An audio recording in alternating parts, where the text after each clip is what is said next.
শেখ আহমদুল্লাহ হুজুরকে আমি থ্যাঙ্কস দেই যে উনি একটা বড় উদারতা প্রমাণ দিয়েছেন। মাশাআল্লাহ, ওনার কাছে প্রস্তাব আসার পরেও উনি ভিন্ন ভিন্ন আলেমদের নাম উল্লেখ করেছেন এবং সর্বশেষ আমরা জানতে পেরেছি ডক্টর মেবি আফম খালেদ সাহেব ওনার নাম। উনি আমাদের এই যে উপদেষ্টা রয়েছে তার মাঝে ওনার নামও একটা আছে। আলহামদুলিল্লাহ পড়েন সবাই। তো এই দিন তো আমরা দেখার জন্য অপেক্ষায় ছিলাম যে এই দিন আলেম সমাজ দেশের নেতৃত্বের ভূমিকায় থাকবে, ঠিক কিনা বলেন? শেখ আহমদুল্লাহ হুজুরকে প্রস্তাব দেওয়া হয়েছিল, ছাত্ররা যোগাযোগ করেছিল। দেখুন, মানুষ যখন বড় মনের মানুষ হয়, যখন উদার হয় মানুষ, তখন তারা বড় একটা প্রস্তাব পাওয়ার পরেও নিজেকে ছোট মনে করে বিনয়ের সাথে সেই দায়িত্ব, সেই সম্মানের জায়গায় সে মানুষ আরেক মানুষকে দেওয়ার চেষ্টা করে, ঠিক কিনা বলেন যুবক ভাইরা? মাথায় রাখবেন, নেতা যে হয়, যে সত্যিকার অর্থেই বড় মানুষ হয়, বড় মনের মানুষ হয়, সে তার নিজের সম্মানও বোঝে এবং সে মানুষকে সম্মান দিতেও জানে, ঠিক কিনা বলেন যুবক ভাইরা? শেখ আহমদুল্লাহ হুজুরকে আমি থ্যাঙ্কস দেই যে উনি একটা বড় উদারতা প্রমাণ দিয়েছেন। মাশাআল্লাহ, ওনার কাছে প্রস্তাব আসার পরেও উনি ভিন্ন ভিন্ন আলেমদের নাম উল্লেখ করেছেন এবং সর্বশেষ আমরা জানতে পেরেছি ডক্টর মেবি আফম খালেদ সাহেব ওনার নাম। উনি আমাদের এই যে উপদেষ্টা রয়েছে তার মাঝে ওনার নামও একটা আছে। আলহামদুলিল্লাহ পড়েন সবাই।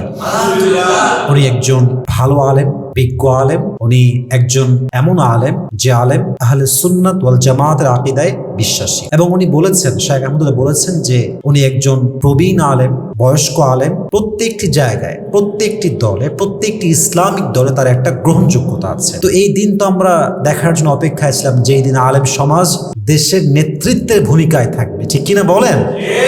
আমরা বিশ্বাস করি এইটা যে একদিন আসবে এমন যেদিন আমার এই দেশে ইসলামের রাজ কায়েম হবে, কোরআনের রাজ কায়েম হবে। সকলে বলেন ইনশাআল্লাহ।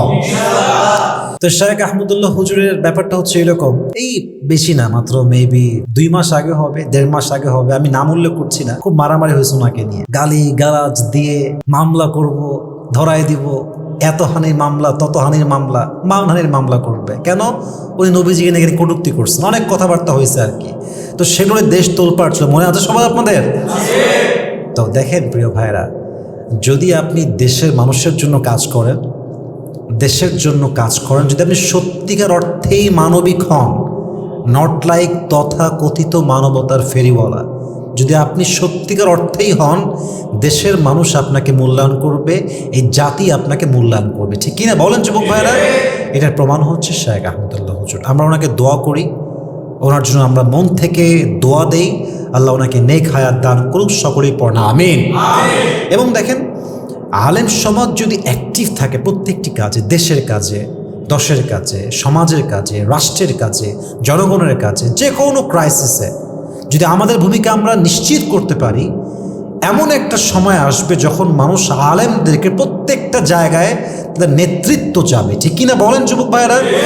আপনি দেখেন, একটা এক্সাম্পল হিসেবে আপনাকে বলি, মাথায় রাখবেন, পলিটিক্স অ্যান্ড সেলিব্রিটি ব্যাপারটা কিন্তু একটু ভিন্নতা আছে। পলিটিক্স করতে ভিন্ন মেধা লাগে, ভিন্ন যোগ্যতা লাগে, ভিন্ন একটা কোয়ালিটি লাগে লিডার হওয়ার জন্য। ফেমাস ব্যক্তি সবসময় লিডার হতে পারে না, বাট লিডার চাইলে কাজের মাধ্যমে ফেমাস হতে পারে কি পারে না যুবক ভাইরা? দেশের অনেক গায়ক আছে, নায়ক আছে, সে অ্যাক্টিং করতে পারে, ক্যামেরা দিয়ে দেন অ্যাক্টিং করতে পারবে, কান্নায় ভাষায় দিবে ক্যামেরার সামনে, কারণ তার সেই কোয়ালিফিকেশনটা অনেক বেশি হাই। বাট তাকে আপনি একটা দায়িত্ব দেন, একটা রাষ্ট্র গঠনের দায়িত্ব দেন, একটা এলাকার মেম্বার বানায় দেন, সহজে সে কিন্তু দায়িত্ব পালন করতে পারবে না, কারণ তার দায়িত্বের জায়গা ভিন্ন ছোট থেকে ঠাস করে এক জায়গায় বসায় দেওয়া হয়েছে। তো ব্যাপারটা হচ্ছে এরকম, আপনি সবসময় মাথায় রাখবেন, আপনি চাই সেলিব্রিটি হন কিংবা লিডার হন, আপনার মাথায় সবসময় চিন্তা থাকবে দেশে যে কোনো ক্রাইসিস আসলে আমার যে সামর্থ্য আল্লাহ আমাকে দিয়েছে সেটা দিয়ে আমি আমার সর্বোচ্চ কাজ করেই দেখাবো। বলেন ইনশাআল্লাহ। তো উনি দেখিয়েছেন বিভিন্ন ক্রাইসিসে, যেমন আমরা দেখেছি সিলেটে বন্যা হয়েছে, উনি কোটি কোটি টাকা ইনভেস্ট করেছেন মানুষের থেকে নিয়ে, জাস্ট ওই জায়গাটাকে কী করার জন্য, রিকভার করার জন্য, ঠিক করার জন্য।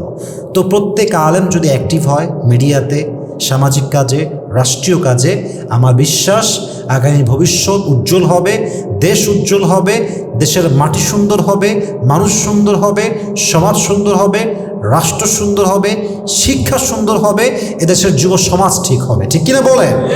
আল্লাহ আমাদের সবাইকে বিনয়ের সাথে প্রত্যেকটি কাজ করার তৌফিক দান করুক। আমরা সকলেই মন খুলে পড়ছি আমিন।